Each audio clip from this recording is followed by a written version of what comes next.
कांग्रेस की press conference में आपको सीधे लिए चलते हैं जो कि कुछ देर में ही शुरू होने वाली है।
बैठा तो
यार सबने बोलने के लिए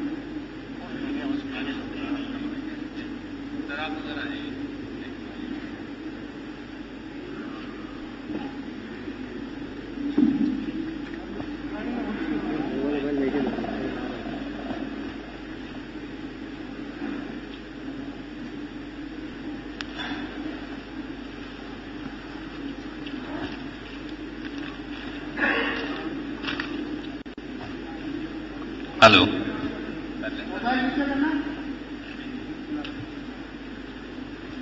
नमस्कार दोस्तों। थोड़ी सी देरी के लिए क्षमा प्रार्थी हैं। मुख्यमंत्री जी एक एंगेजमेंट में थे और यहां तक आने में थोड़ा सा देरी हो गई, आपको इंतजार करना पड़ा। आज की इस विशेष पत्रकार वार्ता में मैं सबसे पहले मुख्यमंत्री माननीय अशोक गहलोत जी का, उप मुख्यमंत्री श्री सचिन पायलट जी का, हमारे अखिल भारतीय कांग्रेस कमेटी के संगठन प्रभारी और जो राज्यसभा में राजस्थान से उम्मीदवार भी हैं, पूर्व केंद्रीय मंत्री केसी वेणुगोपाल जी का, हमारे प्रभारी महासचिव श्री अविनाश पांडे जी का, इस पत्रकार वार्ता में मैं स्वयं की ओर से भारतीय राष्ट्रीय कांग्रेस और राजस्थान प्रदेश कांग्रेस कमेटी की ओर से स्वागत करता हूं। इससे पहले कि मैं मुख्यमंत्री जी और प्रदेश कांग्रेस कमेटी अध्यक्ष को ये कहूं कि वो अपनी बात आपसे कहें। कुछ शब्दों में आज की इस पत्रकार वार्ता का विषय मैं आपके समक्ष रखना चाहूंगा। आज जब पूरा देश कोरोना वायरस से लड़ रहा है तो भारतीय जनता पार्टी का नेतृत्व प्रधानमंत्री श्री नरेंद्र मोदी जी और अमित शाह जी की जोड़ी वो प्रजातंत्र को ध्वस्त करने में, वह लोकतंत्र का चीरहरण करने में पूरे देश में लगे हैं। प्रजातांत्रिक मर्यादाओं, परंपराओं और संस्कारों, उनको पूरी तरह से पूरे देश में रौंद रहा भारतीय जनता पार्टी का नेतृत्व सत्ता हथियाने के लिए किसी हद तक भी गिर सकता है, ये बार बार पूरे देश में साबित हुआ है। ऐसा लगता है कि प्रजातंत्र का चीरहरण ही भारतीय जनता पार्टी का चाल चेहरा और चरित्र बन गया है। लोग अपनी सरकारों को, कोरोना महामारी में पूरे देश और प्रदेशों की जनता अपनी अपनी सरकारों को बड़े ध्यान से देख रहे हैं। कौन दर्द बांट रहा है और कौन प्रजातंत्र को बांट रहा है। लोग चुने हुए प्रतिनिधियों को, सरकारों को और मीडिया के साथियों पर भी इस बारे में प्रदेश और देश की जनता नजर रखे। राजस्थान सरकार ने और राजस्थान में कांग्रेस पार्टी ने कोरोना से लड़ने में अभूतपूर्व कार्य किया है, ये जग जाहिर है। भीलवाड़ा मॉडल की चर्चा, न केवल उसकी प्रशंसा देश के प्रधानमंत्री ने स्वयं आगे बढ़कर उन्हें करनी पड़ी, देश की सरकार ने भीलवाड़ा मॉडल को स्वीकार किया, पर विदेशों तक भीलवाड़ा मॉडल जो है वो प्रचलित हो गया। ये राजस्थान की कांग्रेस की सरकार ने श्री अशोक गहलोत जी और उप मुख्यमंत्री श्री सचिन पायलट जी के नेतृत्व में कर दिखाया। राजस्थान में मनरेगा का जो काम है, मनरेगा के काम के सृजन में शायद देश में सबसे पहले पायदान पर राजस्थान है। कोरोना महामारी में डायरेक्ट बेनिफिट ट्रांसफर, सीधा लोगों के खाते तक पैसा ट्रांसफर करने का काम भी राजस्थान की सरकार ने किया। यहां तक कि सब मुख्यमंत्रियों की बैठक में हिंदुस्तान के प्रधानमंत्री को राजस्थान की सरकार और राजस्थान के मुख्यमंत्री की प्रशंसा करनी पड़ी और कहना पड़ा कि ये वो उदाहरण है जैसे सेवा का काम कोरोना महामारी में होता है। एक नारा राजस्थान सरकार ने कोरोना महामारी में दिया था, मैं केवल 1 मिनट और लूंगा, कि राजस्थान सतर्क है। आज हम ये कहना चाहते हैं कि राजस्थान न केवल कोरोना महामारी से लड़ने में सतर्क है, पर राजस्थान के मुख्यमंत्री श्री अशोक गहलोत जी, राजस्थान के उप मुख्यमंत्री श्री सचिन पायलट जी, हमारे मंत्रीगण, हमारे विधायकगण, हमारे समर्थक विधायकगण प्रजातंत्र की रक्षा में भी उतने ही सतर्क हैं। और हम सब आपके बीच में केवल आज ये कहने के लिए एकत्रित हुए हैं कि राजस्थान की वीर भूमि शेखावटी के वीरों को शायद भारतीय जनता पार्टी का नेतृत्व सही नहीं पहचान पाया। शेखावटी के वीरों को, राजस्थान की वीरभूमि को ना कोई हरा पाया है, ना हरा पाएगा। और प्रजातंत्र की मजबूती के यज्ञ का संकल्प जो राजस्थान के मंत्रियों, विधायकों, साथियों, मुख्यमंत्री, उप मुख्यमंत्री जी ने लिया है, वो निर्णायक तरीके से साकार होगा इस राज्यसभा के चुनाव में भी और जनसेवा के इस यज्ञ और संकल्प में भी। इन्हीं शब्दों के साथ अब मैं सबसे पहले अनुरोध करूंगा कि इस पत्रकार वार्ता को श्री अशोक गहलोत जी संबोधित करेंगे। श्री अशोक गहलोत जी। हमारे अखिल भारतीय कांग्रेस कमेटी के संगठन महामंत्री केसी वेणुगोपाल साहब, हमारे प्रभारी राजस्थान के एआईसीसी के मंत्री अविनाश पांडे जी, हमारे प्रदेश कांग्रेस के अध्यक्ष सचिन पायलट जी, हमारे ऑब्जर्वर राष्ट्रीय चीफ प्रवक्ता रणदीप सुरजेवाला जी, अन्य उपस्थित हमारे मंत्रीगण, तमाम उपस्थित पत्रकार बंधु, जैसा आप सबको मालूम है कि 19 तारीख को चुनाव है राज्यसभा के लिए। ये चुनाव 2 महीने पहले हो सकते थे, तैयारी हो गई थी, उसके बावजूद अचानक ही चुनाव को कोई बिना कारण के पोस्टपोन कर दिया गया। उस पर मैंने कहा था कि हाउस ट्रेनिंग पूरी नहीं हुई बीजेपी की, इस कारण से पोस्टपोन किया गया। गुजरात के हमारे साथी यहाँ के बैठे हुए थे, कोई कारण नहीं था। वो सामने आ गया कि जब वापस चुनाव शुरू हुए हैं तो 4 लोग वहां पर इस्तीफा दे चुके हैं गुजरात के अंदर। तो अभी जो सुरजेवाला जी बता रहे थे आपको किस प्रकार डेमोक्रेसी की हत्या हो रही देश के अंदर, नरेंद्र मोदी जी हो या अमित शाह जी हो, पूरा देश जानता है। 2 लोग फैसले कर रहे हैं पूरे देश के अंदर, जो डेमोक्रेसी में अच्छी परंपरा नहीं है। सुरजेवाला ठीक कह रहे थे कि कौन दर्द बांट रहा है। मैं सोच रहा था कि कौन दर्द बांट रहा है, कौन दवा बांट रहा है, ये फैसला करना पड़ेगा। उनको चिंता ही नहीं कोरोना की, इसीलिए कोरोना की शुरुआत हो चुकी थी। राहुल गांधी ने 12 फरवरी को आगाह कर दिया था, उसके बावजूद भी सरकार बदली गई मध्य प्रदेश के अंदर। उसके पहले तमाशा कर चुके थे कर्नाटका के अंदर।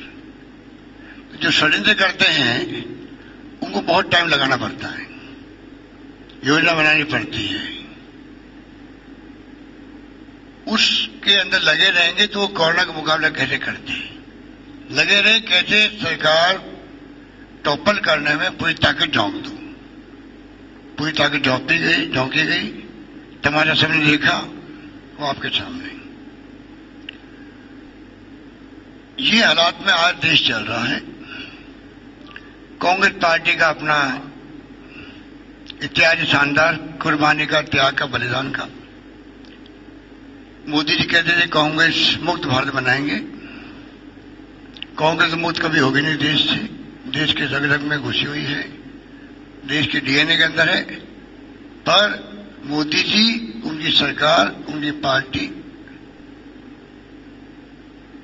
वो निर्दाबूत कभी हो जाता आश्चर्य करना ही चाहिए, क्योंकि जनता देख चुकी है उनके कारनामों को, उनकी हरकतों को, उनकी सोच को, किस प्रकार से वो फासिस्ट की सोच के साथ में चल रहे हैं, किस प्रकार से डेमोक्रेसी में उनका विश्वास नहीं, खाली चेहरा पहना हुआ उनके। ये तमाम बातें उनके सबके देश के सामने आ चुकी है। जाति के नाम पर, धर्म के नाम पर कब तक लड़ाओगे आप लोगों को। और मुझे आश्चर्य होता, अभी तो कोरोना है, जीवन बचाने का सवाल है, और जीवन बचाने के अंदर सभी धर्म, सभी जाति, सभी वर्ग, हिंदू, मुस्लिम, सिख, ईसाई, और तो और यह मैं कहना चाहूंगा तमाम बड़ी पार्टी, कोई पार्टी हो, उन सबके लोगों के, उनके सदस्यों के जीवन बचाने की बात है। जब जीवन पे खतरा हो और उस वक्त भी अगर सब मानव एक नहीं हो, सभी पॉलिटिकल पार्टियों के लोग, सभी धर्मों के लोग, सभी वर्गों के लोग, तो आप बताइए इस कोविड-19 का मुकाबला कैसे कर पाओगे। क्या ये सोच प्रधानमंत्री मोदी जी के दिमाग में नहीं आती है? क्या ये सोच अमित शाह जी के दिमाग में नहीं आती है? जब हमारी कांग्रेस पहले सोनिया गांधी लिख चुकी थी प्रधानमंत्री जी को, हम आपके साथ खड़े हैं, विपक्षी पार्टी आपके साथ है। इसका मायने है हम सब मिलके, चाहे पक्ष हो विपक्ष हो, कोई धर्म हो, कोई जाति हो, कोई वर्ग हो, सब मिलके कोरोना का मुकाबला करेंगे। जीवन बचाने का सवाल है। ये सब आप लोग मास्क लगाए बैठे हुए क्यों लगाए बैठे हो? क्या हो रहा देश के, दुनिया के अंदर? पूरी दुनिया में चैलेंज आ गया हमारे सामने। उस वक्त भी तोड़फोड़ करने उनकी फितरत के अंदर है। तोड़ दी सरकार को मध्य प्रदेश के अंदर, षड्यंत्र कर रहे, राजस्थान के अंदर षड्यंत्र कर रहे हैं। इसलिए जनता के सामने बेनकाब हो चुके हैं। मैं आपसे अपील करना चाहूंगा कि आज जो हम लोग सब साथ बैठे हैं, बात कर रहे हैं, कि सच्चाई सामने लाएं आप लोग। हम सब पूरी पार्टी में, हमारे एमएलए साहब का परसों मीटिंग की थी हम लोगों ने, सबने संकल्प एक साथ में सब मिलकर के एक वोट भी राइट साइड नहीं जाएगा। सब मिलके हमारे दोनों उम्मीदवार जो घोषित है केसी वेणुगोपाल जी और नीरज डांगी जी, दोनों सीटें जीतेंगी राजस्थान के अंदर। किसी को भ्रम नहीं होना चाहिए। और मैं पूरी उम्मीद करता हूं कि एक वोट, चाहे हमारे साथी जो इंडिपेंडेंट है, चाहे बीएसपी से मर्ज हो गए थे हमारे साथ में, बीपीटी के 2 लोग आ चुके हमारे साथ में, 2 सीपीएम के लोग मिस्टर सीताराम येचुरी को हमें रिक्वेस्ट की है, वो हमें समर्थन देंगे। तो सब एकजुट होकर के हम लोग इन फासिस्टी ताकतों को हराएंगे। ये संकल्प के साथ हम लोग इकट्ठे हैं, इसीलिए आपको तकलीफ दी गई। धन्यवाद जी। बहुत बहुत शुक्रिया गहलोत साहब का।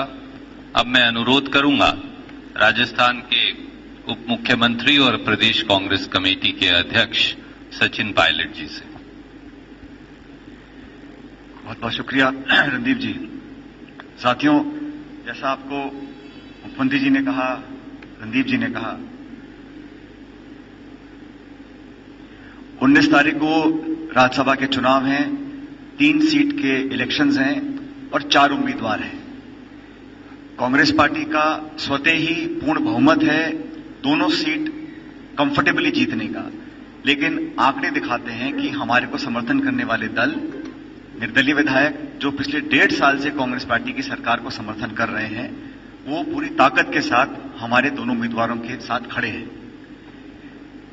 राज्यसभा चुनावों के अंदर हमारे दोनों उम्मीदवार वेणुगोपाल जी और नीरज डांगी जी यहां से चुनाव जीतकर जाएंगे। इसमें किसी को किसी प्रकार की आशंका नहीं होनी चाहिए। मैंने कल भी इस बात को कहा, कोई भी अगर भ्रम फैलाने की कोशिश कर रहा है, भ्रमित करने की कोशिश कर रहा है, तो वो सिर्फ अपना टाइम जाहिर कर रहा है। क्योंकि जैसे रणदीप जी ने कहा, इस देश के अंदर केंद्र सरकार ने ना तो कोई देशव्यापी नीति बनाई श्रमिकों के लिए, और लॉकडाउन के बाद जो लगातार अर्थव्यवस्था चरमरा रही है उसको सुधारने के लिए कोई पुख्ता कदम उठाए नहीं है। उसका दुर्गामी जो इफेक्ट है वो हम सब देख रहे हैं। राजस्थान में हम लोगों ने मेहनत कर कर न सिर्फ श्रमिकों को, प्रवासियों को और ग्रामीण क्षेत्र के अंदर विशेष रूप से नरेगा के माध्यम से लोगों को मदद करी है। इस चुनौतीपूर्ण समय में किसी को बेवजह आकलन करने की जरूरत नहीं है, क्योंकि राज्यसभा के चुनाव पहले होने थे, लॉकडाउन हो गया, उसको पोस्टपोन किया गया। लेकिन हम लोग जानते हैं कि जो सरकार चलाने का काम हो रहा है उसमें सभी विधायकगण हमारे साथ खड़े थे, खड़े हैं और खड़े रहेंगे। वेणुगोपाल जी और नीरज डांगी जी ने नामांकन भरा था कुछ समय पहले, और आज सभी साथियों से, और आप में से कुछ दोस्त पूछ रहे थे कि यहां क्यों बुलाया, वहां क्यों बैठे। हमारे दल के लोग हैं, कोरोना में 3 महीने आपस में मुलाकात नहीं हो पाई थी, तो खुले में, क्योंकि घरों में सोशल डिस्टेंसिंग मेंटेन नहीं हो पाती, इसलिए कल और आज यहां इस होटल में मीटिंग करने का हम लोगों ने मन बनाया और लगातार एक दूसरे से संपर्क करेंगे। लेकिन जितना बहुमत आंकड़े में है, मैं ऐसा मानता हूं कि संभवतः उससे ज्यादा मत हमारे दोनों उम्मीदवारों को मिलेगा। और वेणुगोपाल जी जो संगठन महासचिव हैं, हमारे राजस्थान के जो इंचार्ज अविनाश पांडे जी, रणदीप जी, तमाम साथी जो दिल्ली से यहां पे आए हुए हैं, हम सब अपने विधायकों से बात कर रहे हैं और सभी लोगों ने एक स्वर से मीटिंग के अंदर भी और मीटिंग के अलावा भी ये कहा कि कोई कितनी भी कोशिश कर ले, लेकिन राज्यसभा के चुनावों के अंदर 19 जून को जब मतदान और मतगणना होगी तो हमारे दोनों उम्मीदवार जितना बहुमत है उससे ज्यादा मत प्राप्त कर संसद में जाने वाले हैं। जहां तक राजस्थान देश की बात है, मैं समझता हूं रणदीप जी ने भी इस बात का जिक्र किया, मुख्यमंत्री जी ने भी कहा कि संक्रमण को रोकने के लिए जो कदम उठाए उसमें देश दुनिया ने हमारे काम को सराहा है।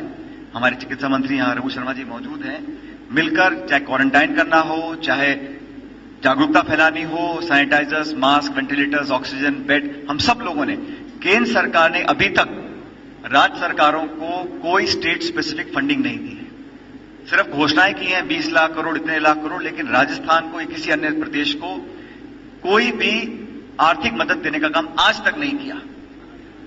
रोज प्रेस कॉन्फ्रेंस होती है वित्त मंत्री महोदया की, लेकिन एक भी राज्य को आर्थिक मदद देने का काम नहीं किया। बावजूद उसके सीमित साधनों के बाद अर्थव्यवस्था बिल्कुल 80% हमारा रेवेन्यू कम हो गया, उसके बावजूद भी हम सब लोगों ने काम किया। जैसा आप सब लोग जानते हैं 51 लाख लोग आज नरेगा में राजस्थान में काम कर रहे हैं। पूरे हिंदुस्तान में सबसे ज्यादा श्रमिक अगर रोजगार पा रहे हैं तो राजस्थान में पा रहे हैं। तो हम लोग अपना काम लगातार कर रहे हैं, जनता काम से संतुष्ट भी है। और इस राजनीतिक घटनाक्रम में मैं समझता हूं जो वास्तविकता है वो हम सब लोगों को 19 तारीख को दिखेगी, जब दोनों हमारे उम्मीदवार भारी बहुमत के साथ जीतकर यहां से दिल्ली जाएंगे। और मैं समझता हूं हमारे साथी जो आए हुए हैं,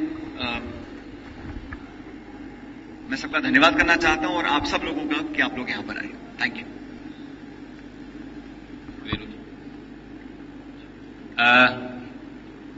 कोई भी प्रश्न आप पूछना चाहें, अगर एक एक करके हाथ खड़ा करेंगे तो हमें आसानी होगी।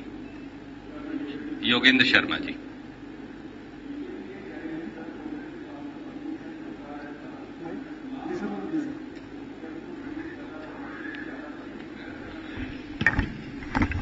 आदरणीय मित्र, मुझे लगता है कि मामला इस समय पूरे मामले की जांच हो रही है। अगर उन्होंने कोई गड़बड़ करने की उनकी मंशा है ही नहीं, तो मैं आपके माध्यम से भारतीय जनता पार्टी के नेतृत्व से एक सवाल पूछना चाहता हूं। 3 उम्मीदवार ही राज्यसभा में चुनकर जा सकते। राज्यसभा के मत को अब पूरी तरह सीक्रेट ना रखकर संवैधानिक संशोधन कर उसे दिखाने का प्रावधान है पार्टी के जो चुने हुए प्रतिनिधि हैं उनको। ऐसे में भाजपा खरीद फरोख्त की राजनीति की ओर चौथा उम्मीदवार खड़ा कर क्यों षड्यंत्र कर रही है, जब उनके पास संख्या बल है ही नहीं। संख्या बल कांग्रेस के पास 2 उम्मीदवारों का है, भाजपा के पास 1 उम्मीदवार का। 3 उम्मीदवार चुने जाने, वोट दिखाकर डलेगी एक विशेष प्रतिनिधि को संविधान के संशोधन के अनुरूप। तो वो खरीद फरोख्त, आयाराम गयाराम, भ्रष्टाचार की राजनीति के पथ प्रदर्शक बनकर क्यों खड़े? इसका जवाब जेपी नड्डा साहब और अमित शाह जी, जो इस बात के अपने आप को बहुत बड़े सेनापति मानते हैं, और खुद माननीय प्रधानमंत्री जी राजस्थान की वीर बहादुर जनता को और देश की जनता को अवश्य दे दें।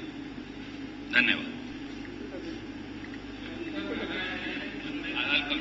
They are exercising only their democratic right. So, Can you say again? I'm sorry, I missed the question.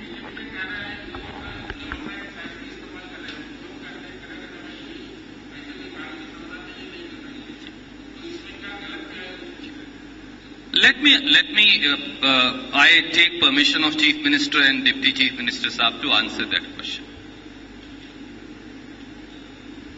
Is stealing the mandate of people, is stealing the majority given by people of the state, is attempt at defections through a engineered, premeditated conspiracy, exercise of democratic right. That must be the new definition of denigrating democracy that the BJP and Shri Amit Shah and the Prime Minister would have coined. Simple question which I put to my senior colleague on the other side in Hindi is, does the Bharatiya Janata Party have the number of elected legislators to elect 2 MPs? That's the simple question. Let's not confuse the issue. In Rajya Sabha elections, other than for independent candidates, everybody has to show his or her vote to a designated person by the party as per the Constitution of India. When you do not have the mandate given by the brave people of Rajasthan, why do you want to? The very intent that you are exercising, the very malintent with which you are fielding a second candidate, reflects and casts a clear aspersion on you, the BJP leadership, to steal the public mandate. But let me say